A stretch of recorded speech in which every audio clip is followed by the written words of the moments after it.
विवाह की उम्र कैसी हो, कब तक हो जाना चाहिए? बेटी की उम्र मैक्सिमम 20 से 21 साल और बेटे की उम्र मैक्सिमम 22 साल 23 साल हो, तब तक विवाह हो जाना चाहिए।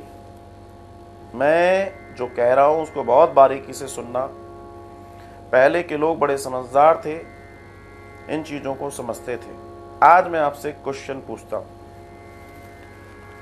मैं ऐसे कई बड़े घरानों की चर्चा कर रहा हूं जिन घरानों में बड़े घराने का मतलब आप लोग समझ रहे हैं ना, पैसा वैसा ये सारी चीजें। आज वापस से बड़े घरानों में ये ट्रेंड आ गया है कि वो अपनी बेटी 18, 19, 20 साल में ब्याह देते हैं, और जो उनका बेटा है वो भी यही होता है 21, 22, जो भी होता है 23। क्यों? क्योंकि जिंदगी में तुम जिन चीजों की तलाश में लगे हो, चाहे वो नौकरी हो चाहे कोई, उनके पास तो सब कुछ सेटल है, उनको कोई चिंता विंता नहीं है, उनका तो सब चल रहा है। लेकिन विचार करो कि एक व्यक्ति की एक व्यक्ति जिसकी उम्र 60 साल है, 60 साल एक अच्छी एज है, कोई बुरी एज नहीं है। एक व्यक्ति की उम्र 60 साल है, उसका जो बेटा है उसकी उम्र 20 साल है, 40 साल है। एक व्यक्ति जिसकी उम्र 60 साल है, उस व्यक्ति के बेटे की उम्र 40 साल है और उसके बेटे की उम्र 18-20 साल है। 3 पीढ़ियां एक साथ कंधे से कंधा मिलाकर खड़ी हुई हैं और तीनों आज की तारीख में देखूं तो यंग हैं। 60 साल कोई ऐसी उम्र नहीं है कि आदमी बूढ़ा हो जाता है। घर के अंदर 3 पुरुष हैं, तीनों कंधे से कंधा मिला के काम कर रहे हैं, जनरेशन गैप नहीं है। बहुएं बेटियां अपने कामों को देख रही हैं, जो भी कर रही हैं, ये हेल्थ के हिसाब से। अब बात आ जाए शरीर के हिसाब से ये सबसे अच्छी आयु बताई गई है विवाह के लिए। आजकल पढ़ाई लिखाई ये वो, तो जवानी में तो शादियां हो नहीं रही, अब तो बुढ़ापे में हो रही हैं, क्योंकि सबको कैरियर बनाना है, चाहे शरीर खत्म हो जाए, किसी मतलब का नहीं रह जाए।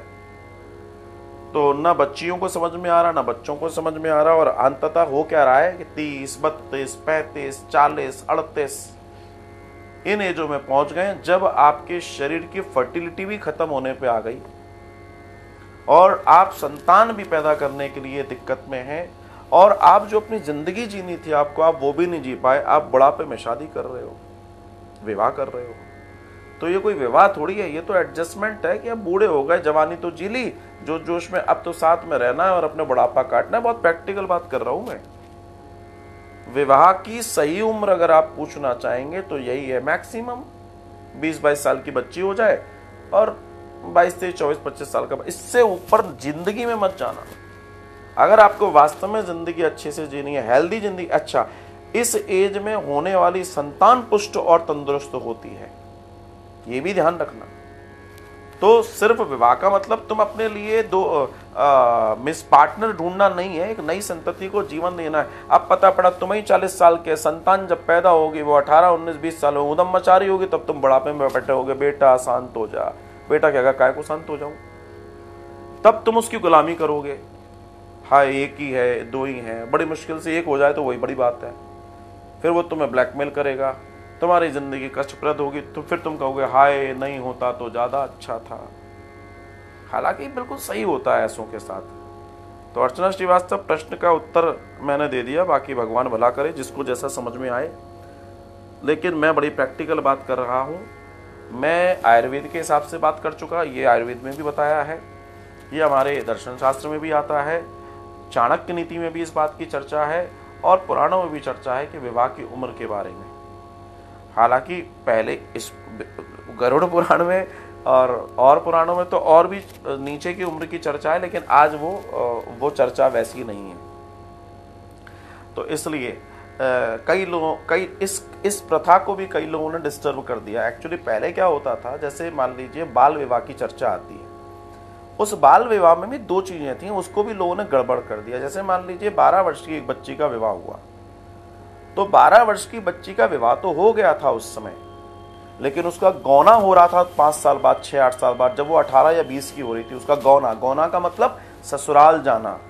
विवाह होना और गौना होना बहुत अंतर है। विवाह होने के बाद वहीं छोड़ दिया जाता था, जिससे समाज के अंदर हाँ भाई ये सारी चीज आज की तारीख में सब आजाद है, सब घूम रहे हैं एक टांग पे सूतना चढ़ा के। सूतना समझते हो? जीन्स, सूतना चढ़ा के सब घूम रहे हैं झबला पहने हुए। तो किसी को कुछ करना नहीं है, कोई मर्यादा नहीं है। बाकी मुझे यहाँ इस सामाजिक पोर्टल पे खड़ा हूँ, बैठा हूँ, इसलिए बहुत ज्यादा बोलना नहीं। जय राम जी की।